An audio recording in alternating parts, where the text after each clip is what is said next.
आई रेसिपीमध्ये सगळ्यांचं स्वागत आहे। आज आपण आहे ना मुळ्याची भाजी करणार आहोत। हा मुळा घेतलेला आहे मी। आपण नेहमी मुळ्याची भाजी म्हटलं तर हा मुळा जो असतो ते ह्याला आपण किसून करतो भाजी, आणि हा पाला असतो, पाल्याची पण भाजी वेगळी केली जाते। पण मुळा आणि हे जो मुळा खायचा असतो तो हा मुळा आणि हे पाला या दोघांची मिळून मिक्स भाजी करणार आहे। माझी आई पण खूप छान करायची। आता ह्याला लागणारं साहित्य मी तुम्हाला दाखवते। मुळ्याच्या भाजीसाठी मुळा घेतला आहे, मुळ्याला कट करून ठेवलेला आहे बाजूला। कांदा घेतला आहे, मिरची घेतलेली आहे, खोबऱ्याचा हा किस करून ठेवलेला आहे, तुरीची डाळ भिजत घातलेली आहे, आणि आपल्याला मीठ लागणार आहे आणि तेल लागणार आहे। मुळा आणि ह्या पाला जो आहे तो आपण आता काय करणार आहोत, धुवून काढणार आहोत। तर मी कट करून ठेवलेलं आहे, त्याला 2-3 पाण्याने असे व्यवस्थित मस्तपैकी धुवून घ्यायचा, स्वच्छ करायचा, आणि नंतर मग आपण भाजी करायला घेणार आहोत। आज आपण मुळ्याची भाजी करत आहोत। तर आता हे पॅन घेतलं आहे आणि पॅनमध्ये आपण कांदा टाकलेला आहे आणि त्यामध्ये 2 चमचे तेल टाकले। 2 म्हणजे पूर्ण नाही, अर्धे छोटेसे चमचे त्यात तेल टाकले। आता कांदा भाजायला टाकले। तुम्ही असं म्हणत असाल की आता हे भाजीचं प्रमाण कसं सांगत नाहीत ह्या, तर बघा, ज्यांना हा मुळा कसा असतो, तिखट असतो, बरोबर। तर तिखट असल्यामुळे आपल्याला जेवढी पाहिजे तेवढीच मिरची टाकायची। आता आम्हाला कसं, आमच्याकडे कसं तिखट खाण्याची सवय असल्यामुळे आम्ही कसं, आता मी 5 मिरच्या घेतलेल्या आहेत आणि वरती, आणि माझी आई काय करायची, आता हे दिसत आहेत तुम्हाला मिरच्या, माझी आई करायची ह्या त्या छोट्या छोट्या मिरच्या मी टाकलेल्या आहेत, लांबड्या, त्या आम्हाला पण आवडतात असं जेवताना वगैरे असं खायला। त्यामुळे आम्ही मग भाजीमध्ये टाकतो अशा मिरच्या, वेस्ट आम्हाला भाजायची गरज लागत नाही। ओके, आता ही तुरीची डाळ मी घेतली, तर ही तुरीची डाळ 1 मूठ घेतलेली आहे। 1 मूठ म्हणजे आपले ही हात असते ना, त्याच्या हाताने आपण 1 मूठ घेतो ना, तशी मूठ घेतली आहे आणि ही भिजत ठेवलेली आहे। हे खोबरं घेतलेलं आहे, ते मी अर्धी वाटी असते त्यातलं अर्धी वाटी घेतले, अर्धी वाटीतलं अर्धा म्हणजे पावभाग घेतला आणि तो किसून मी ठेवलेला आहे।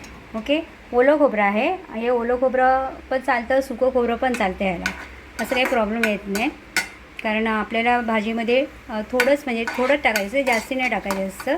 पण खोबरं टाकल्यामुळे काय असतं, या मुळ्याच्या भाजीला खूप टेस्ट चांगली येते। आता आपण कांदा भाजायला टाकलेला आहे।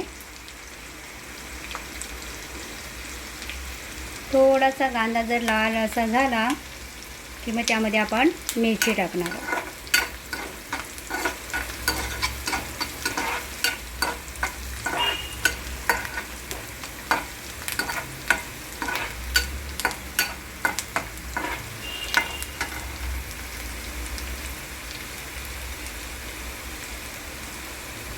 मला एका दोघांनी पण म्हटलं, ह्या पॅनला तुम्ही लाकडी स्पून का नाही वापरत, पण काय असतं ना, ते लाकडी स्पूनने जास्ती म्हणजे भाजी आपल्याला हलवता येत नाही, आणि जर स्टीलच्या स्पून वगैरे असेल ना तर त्याने पटकन आपली भाजी अशी आपल्याला हलवता येते। मला म्हणजे असं काही भाजीमध्ये काही फॅशन काही करायची नाही आहे, म्हणजे असं मला लाकडी स्पून पाहिजे किंवा असं, कधी कधी मी वापरते, कधी कधी नाही वापरत।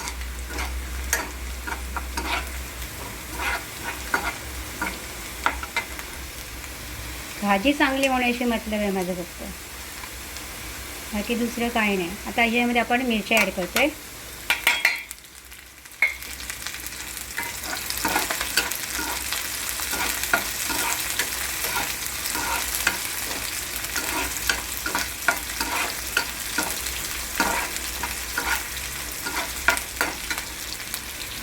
गॅस थोडा कमी करायचा, नाहीतर मग सगळंच करते, कारण कांदा आपला थोडा भाजत आलेला आहे, थोडी मिरची गरम व्हायला पाहिजे।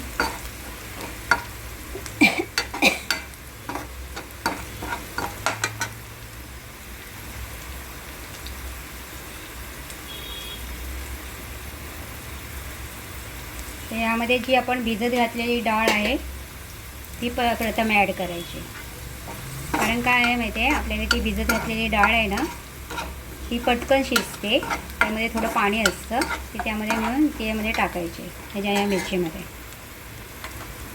आणि त्यानंतर आपली भाजी ॲड करायची।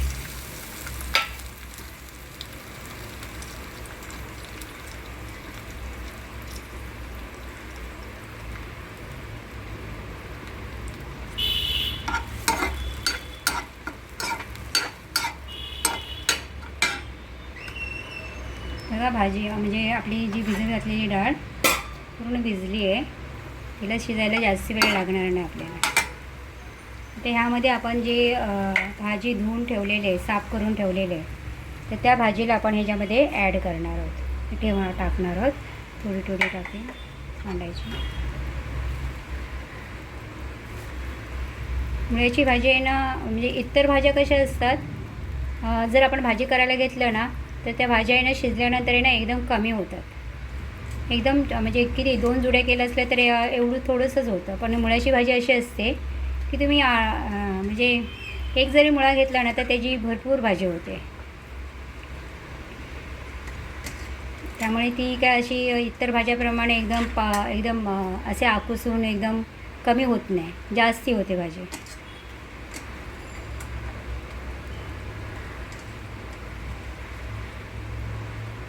आणि मुळा टाकल्यामुळे ना आणखीन टेस्ट लागते, जरा म्हणजे वेगळं लागतं.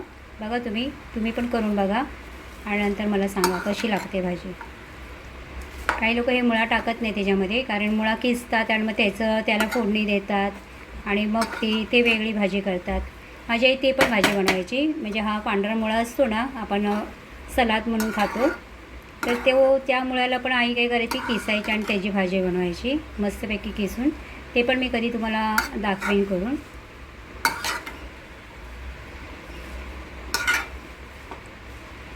आता ही भाजी शिजू द्यायची. ह्यातलं पाणी आटलं की त्यानंतर आपण काय करणार आहोत, नंतर बाकीचे 2 म्हणजे आता ह्याच्यामध्ये आपल्याला मीठ टाकायचं आहे.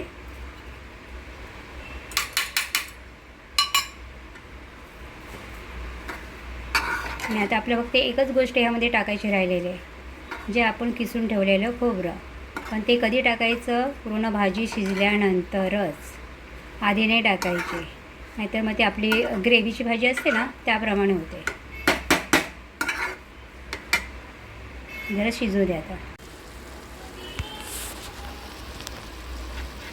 बघा आपली भाजी आता शिजत आलेली आहे, पूर्ण शिजते.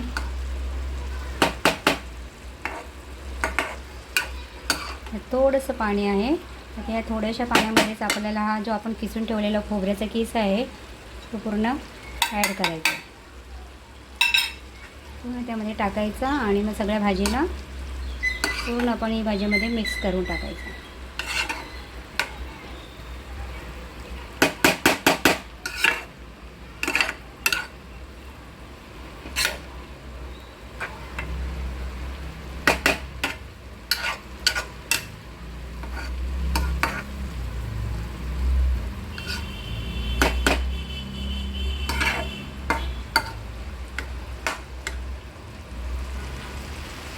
थोडंसं पाणी टाकायचं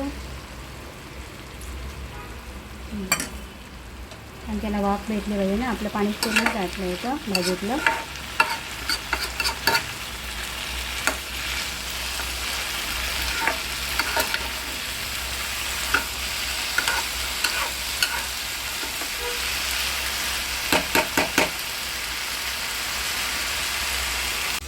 आपली भाजी झालेली आहे. आता पूर्ण त्यातलं पाणी आटलेलं आहे. खोबऱ्याचा किस पण आपण टाकलेला आहे, तो पण मॅच झाला आहे त्याच्यामध्ये. मस्तपैकी आपली भाजी झालेली आहे. आता आपण हिला प्लेटमध्ये घेऊया. ओके, गॅस बंद करूया.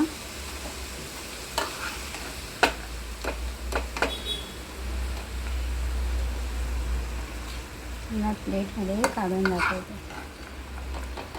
मस्तपैकी भाजी चमचमीत छान झालेली आहे.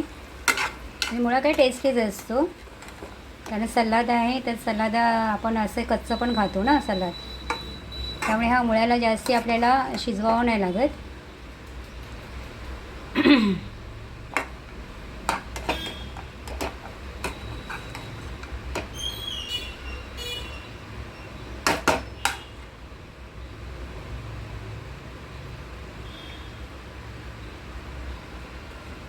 आपली भाजी झालेली आहे. मस्तपैकी आपली मुळ्याची भाजी झालेली आहे. या मुळ्याच्या भाजीवर तुम्ही 1 चपाती खाण्याच्या ऐवजी 2 चपात्या खाऊ शकतात. इतकी सुंदर भाजी झालेली आहे. माझं हे चॅनल आवडलं असेल तर लाईक करा, सबस्क्राईब करा आणि सतत माझे आहे चॅनल बघत राहा.